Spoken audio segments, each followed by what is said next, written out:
Hello, this is Microphone Media. Please like, subscribe, and share. Thank you.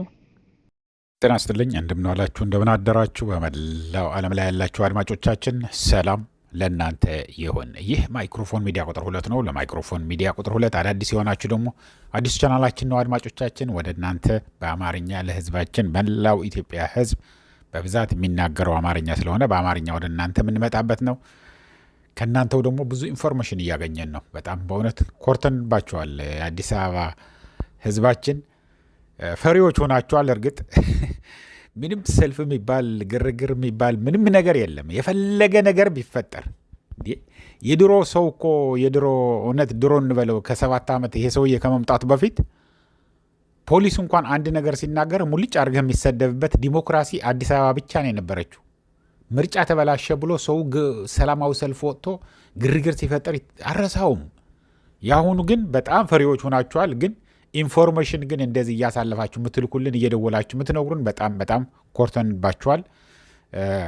እውነት ለመናገር ሚዲያ የሌለው ሆ ብሎ ለሱ ጮሆ የሚናገርለት ያጣ የአዲስ አበባ ህዝብ ነው። አንዳንድ ጊዜ እውነት ለመናገር ይገርመኛል። ከአዲስ አበባ አሁን መሀል አዲስ አበባ ሆነህ ከአዲስ አበባ ጠፍቶ ማያቅ አዲስ አበባ ለገዳዲና ለገፈርሳ ውሃ የተከበበች ነች። ቢያንስ 6 ወር 7 ወር በተለያየ ወቅቶች ዝናብ አለ፣ ከርሰ ምድር ውሃ አለ። አዲስ አበባ ግን በውሃ ጥም እያለቀ ነው። ስለ ውሃ የአዲስ አበባ ህዝብ ከቄርቆስ ቤተክርስቲያን ክፍለ ከተማ ሰፊ ነው። እሱ እያልኩ አይደለም። ካሳንችንም ሁሉንም የሚያጠቃልል ነው። ከቂርቆስ ከተማ ከቂርቆስ ቤተክርስቲያን በር ላይ ደውሎ የነገሩንን ፎቶግራፍ አንስተው የላኩልንን ነው የምታዩት ያላችሁ አድማጮች። ይህ የምታዩት ያላችሁ ጉድ አሰማችኋለሁ። ከዛ ደውሎ የነገሩንን አሰማችኋለሁ በልሳናቸው። እንዳትወጡ፣ ሳትጨርሱ እንዳትወጡ። ግን ይሄ የምታዩት ያላችሁ በታንከር ነው አዲስ አበባ ዋና ከተማ ተብሎ ይሄ ሰውዬ ሰው እያፈናቀለ ሳር እየተከለ ዛፍ እየተከለ ውሃ እያጠጣ የሚውል ሰው ውሃ ግን አጥቶ የአዲስ አበባ ከተማ ይኸው እንደምታዩት በጀሪካንና በቦቴ ከየት ተቀድቶ እንደመጣ የማይታወቅ ውሃ እያከፋፈለ ነው ያለው። ይሄ ቂርቆስ ክፍለ ከተማ አይደለም እላችኋለሁ። ቂርቆስ ቤተክርስቲያን ዋናው አንኳሩ ሜክሲኮ አደባባይ ለገሃር መጀመሪያ አዲስ አበባ ስትቆረቆር ከፒያሳ ጋር እኩል የተቆረቆረው አካባቢ እሱ አካባቢ ነው። መሀል ከተማ ማለት እሱ ነው። እዛ አንድ ውሃ የለም። እዛ ብቻም አይደለም፣ በሙሉ እነዚህ አሁን ኮንዶሚኒየም የተሰራባቸውን በሙሉ ሰፋፊ ትልልቅ ኮንዶሚኒየም ያላቸውን ቱሉ ዲምቱ አሁን ለምሳሌ ትልቁ ኮንዶሚኒየም በብዛት ያለበት እሱ ነው መሰለኝ። ውሃ የሚባል ነገር የለም። በሳምንት አንድ ጊዜ እንደዚህ በታንከር መጥቶልህ አንድ ጀሪካን አይሰጥህም። ይታያችሁ እንግዲህ ያስቡት። ፎቅ ላይ ነው የምትኖሩት። እኔ እኮ አሁን እዚህ ቅንጦት አንተማ ምን አሜሪካ ውስጥ ተቀምጠህ እንዴት አድርገህ ታውቀዋለህ ልትሉኝ ትችላላችሁ። ግን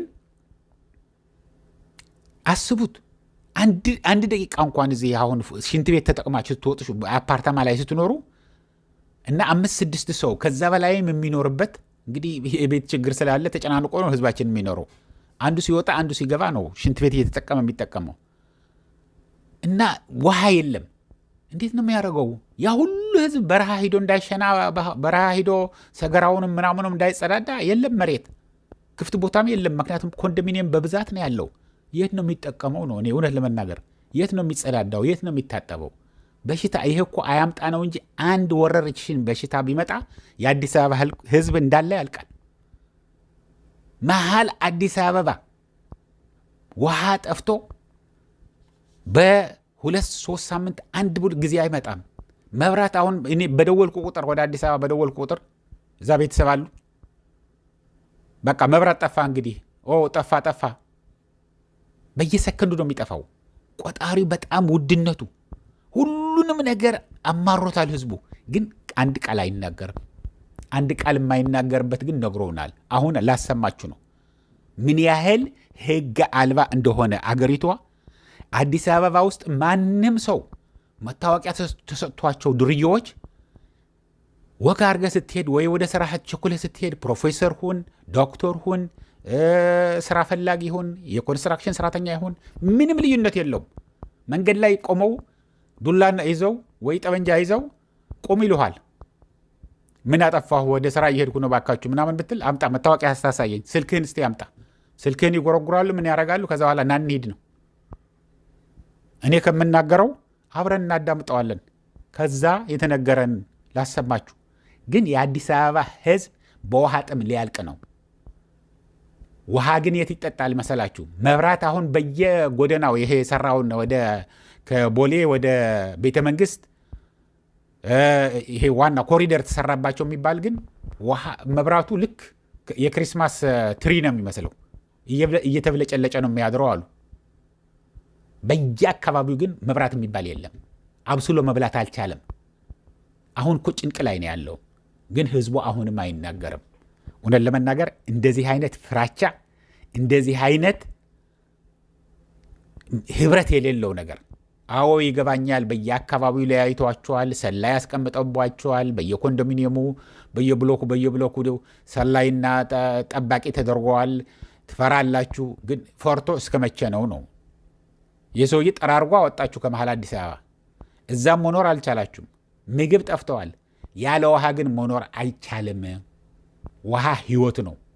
ውሃ ህይወት ነው። ያለ ውሃ ህይወት የለም። ግን እስቲ ደግሞ ዘረፋው እንዴት እንደሚካሄድ ያለው እሱን አብረን እናዳምጠው።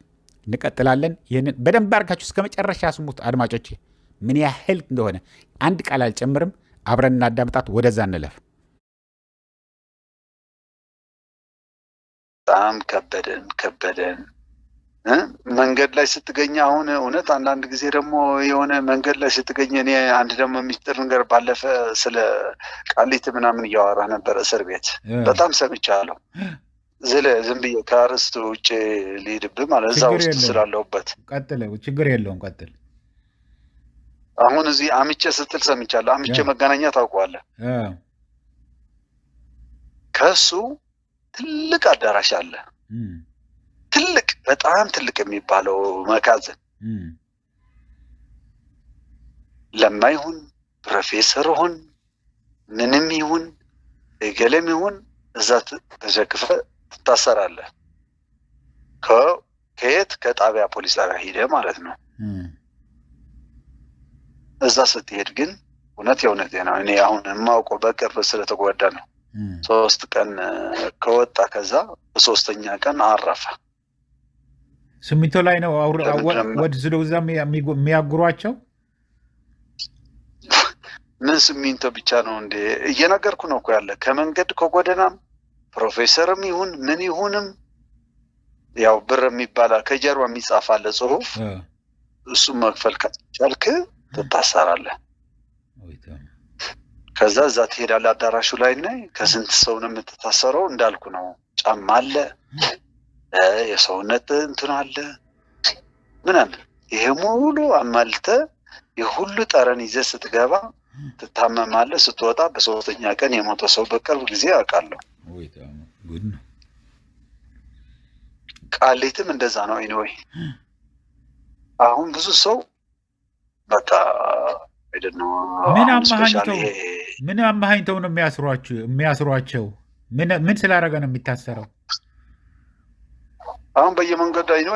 አሁን አንድ ሰው ዝም ብለህ አንተ ወክ ማድረግ አትችልም። እሺ ለምንድን ነው ወክ እያደረክ ስትሄድ ናይልሃል። 2 ሰው ሆኖ ናይልሃል። እሺ አቤት ስትል እና ስልክ አምጣ ይልሃል። ምን አድርግ መታወቂያ ያሳይሃል። በቃ ይሄ ነው ያለ እንትኑ እዚህ አዲስ አበባ ላይ። ከዛ በኋላ ወስዶ ያስርሃል። ደስ ካላልከው በቃ እሱ እንደፈረደብህ ፍርድ ቤት እዛ ነው ያለ። ገንዘብ ስጠይቅ ሲል ብለው ይጠይቃሉ። አሁን እኔ ባለፈ ካየሁት እንዳልኩ ስራ ቦታችን የሆኑ ራይዶች አሉ፣ አስፋልት ዳር የተደረደሩ ማለት ነው። ካልተሳሳትኩት እኔ አሁን ወደ 6 የሚሆኑ ሹፌሮች ወሰዳቸው። እሺ ምንም እየጠበቁ ነው። ምናምን ዝም ብለው አሁን ጫጥቅማለ ምናምን ይላሉ። ዝም ብለው ማለት ነው። ከዛ ወሰዳቸው። ከዛ ምን ልበል በግራ ሂዶ በቀኝ ተመለሱ። ከፍለው ነው በቃ ከመንገድ ይሄን ያህል ክፈል። ሄሎ አድማጮች፣ እንግዲህ እንደምትሰሙት ያላችሁ ተአምር ነው። ያው ስልክ የተቋረጠበት መሰለኝ ዳታ ሞልቶ ያለ ከፍተኛ ችግር ላይ ነው ያለው ህዝባችን።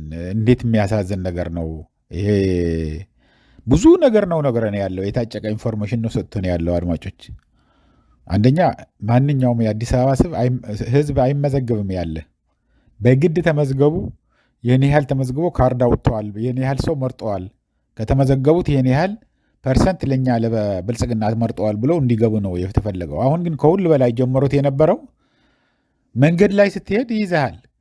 ስራቸው ነው። አሁን ራይድ የሚባሉት አሁን ምሳሌ እዚህ አሜሪካን ሀገር ለምንኖር ሊፍት ምናምን እየተባለ እንደምንጠራው እዛም አዲስ አበባ አለ። እንደዚ አይነት የተቀመጡ ሰዎች ናቸው። ጭነውህ ነው የሚሄዱት። ወደዚህ ቦታ ትላለ፣ ከዛ በኋላ ይዘው የሚሄዱ ናቸው። ወረፋ ታክሲ እየጠበቁ ማለት ነው። ታክሲ ባለ ታክሲዎቹም ሰው እስኪመጣላቸው ድረስ ይጠብቃሉ ቆመው ጎደና ይዘው። እነሱን አውጥተው ወስደው